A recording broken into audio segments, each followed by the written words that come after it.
Olaide India Rio has now joined us in our Lagos studio. Want to thank you so much indeed. You're a security expert and you've been watching what's happening. One of the demands of Alhaji Atiku Abubakar to President Muhammad Buhari is to unfreeze bank accounts belonging to members of the opposition. What's your assessment of that? There must be reasons. There must be reasons for the accounts to have been frozen. And I don't think it's within the purview of Alhaji Abubakar Atiku to now tell the president what to do. Okay, agree that all of these things are being worked out to ensure peace and stability in the country. However, I see that as an extraneous demand. So it's better some other things are demanded for which can be worked out. Whatever reasons were behind the account being frozen, they must be valid. So you can't just wake up and make a demand on that score. It's beyond him. Garba, in Abuja, you have also seen some of those demands by the PDP candidates. Are those demands feasible? Yes, Gimpa, I think first let me react to what my co-panelists actually just said over there.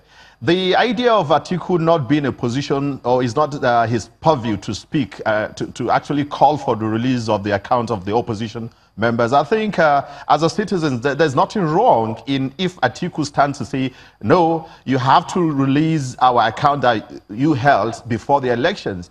I am not speaking as a party. I don't support Atiku. I have never voted for Atiku. But then what I'm saying is, like, we should allow citizens to express themselves clearly and easily, for God's sake. Whoever that he feels he has issues, we're here talking in the studio today, not because we're in a better position than others that are not here to speak, but we are speaking because, yes, it is in the interest of maybe we're being objective in aligning our thoughts with the majority of people out there. So if really there's something that the government tried to do in some of the individuals' accounts, they should, I think if it was political, they should release them now since politics is over. That's what the Atiku is saying as an opposition. And again, the rest of the demands coming from Atiku, well, I think Atiku is also crying out as if because he lost it. We understand. But I'm not condemning Atiku's voice, and I'm also not praising Mr. President or the APC side, because to me, I feel Nigeria is actually, the common man is actually the victim of these key players. We're finding ourselves in between this political class, whereby today this set of politicians will create the problems, and the others will now move to the other side and come claiming that they have solutions. Okay, let me get, my apologies, just so that we're able to manage this time appropriately. Let me get your thoughts, Mr. Ajulo. What does the law say? Is this permissible? The issue of freezing accounts of those who are found being tried, I believe it is an order of the court, and no matter how the article or even the president may come to tout that to say we have to unfreeze it. This is the issue of the law, which I believe the law should take its course when it comes to that. And secondly, I want us to understand one thing, that this is an election. In any election, there will be a winner and there will be a loser. For to ask Atiku to make a demand, that means that maybe he is victorious. I think he needs to be reminded that he is the one that is being defeated here. And once you are defeated, you need to understand how this thing should be. To make such demands, I've gone through the demand, and it is not only frivolous, it's quite laughable. How can you ask that? We are talking that we are fighting war against corruption. All right, Mr. Ajulo. All right, Mr. Ajulo. Let me come back to Mr. Ario, because on the 9th is going to be a supplementary elections in areas where elections were disrupted by violence, and where there were reports of non-compliance with the use of the smart card reader.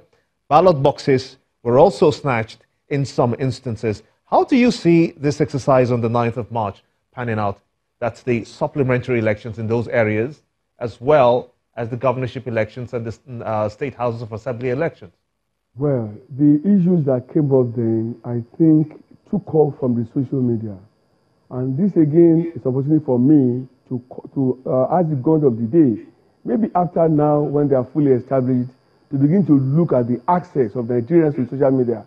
So much evil is being cooked up from that end.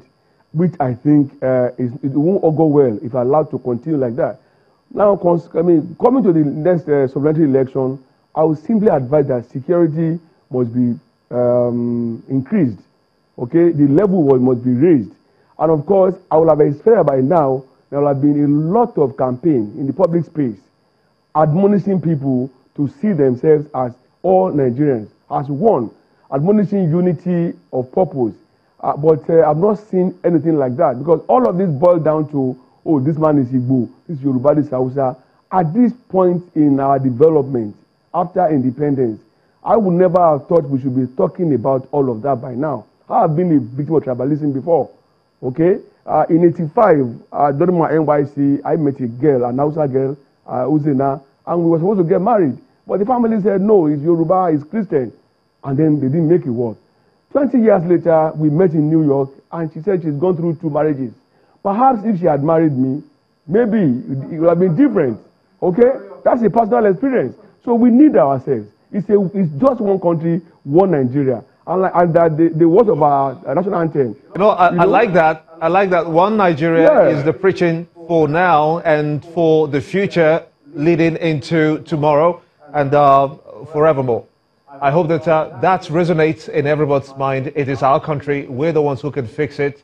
We cannot have someone else from another country come fix Nigeria for us. So, as you said, I stand with you, Mr. Rio. One nation bound in freedom, peace and unity. But I must thank you for talking to me on State of the Nation, as well as Mr. Kayode Ajulo, he's a lawyer in our Abuja studios, and Garba Ibrahim, a political analyst. Thank you all, gentlemen, for talking to us here on State of the Nation.